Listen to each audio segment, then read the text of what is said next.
J'étais au boulot en train de boire un café avec deux collègues, quand tout à coup on entend cet énorme avion juste au-dessus de nos têtes, et puis c'est l'impact.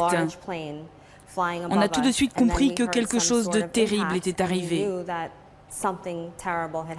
Ce quelque chose a bouleversé le métier du capitaine Michelle Irizarry de la police new-yorkaise. Désormais, elle avait un nouvel ennemi, le terrorisme. Ce que vous voyez là, c'est un hommage aux 23 officiers que nous avons perdus le 11 septembre. Ce jour-là, notre monde avait changé, et ce qu'on pensait être sûr, eh bien, ne l'était plus. On a augmenté la sécurité dans les transports, le métro, on fait les contrôles d'identité tout le temps, au hasard. Les gens courent au travail et tout d'un coup contrôlent, il faut ouvrir son sac. Mais ils l'acceptent, ils ont compris que c'était désormais ça notre nouveau mode de vie.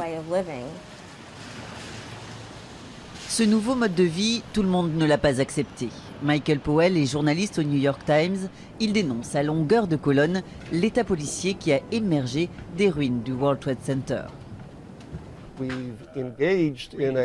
Au nom du 11 septembre, nous avons commis toutes sortes d'horreurs. Nous avons notamment accepté d'abandonner une partie de nos libertés à la police et aux agences de sécurité. Pas seulement à l'étranger, nous avons accepté qu'ils nous fliquent aussi ici, dans notre propre pays.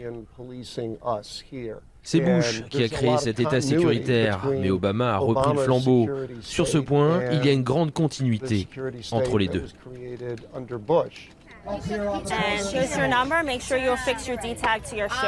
On retrouve le capitaine Irizarry en civil. En fait, pas tout à fait. C'est au nom de la police qu'elle court aujourd'hui à la mémoire des victimes du 11 septembre.